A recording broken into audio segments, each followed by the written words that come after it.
Hello, I'm Erin Shapiro, Deputy Director of Community Engagement at the Taubman Museum of Art, and I'm here at the Liberty Trust where we just recently installed works from our sharing collection. So the Taubman has a sharing collection with artworks that are intended to go out into the community for community use and enjoyment. We use them as teaching aids in different classroom settings as well as with differently abled groups. This is the first time we installed works in a space like this, and we're absolutely thrilled to get to share works from the sharing collection with a wider audience.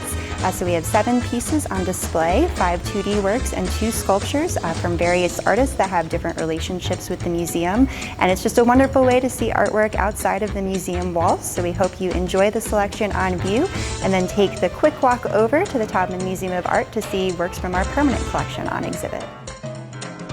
Hi, my name is Rupesh Patel. I'm part of the team at Savara Hospitality that developed and manages the Liberty Trust Hotel.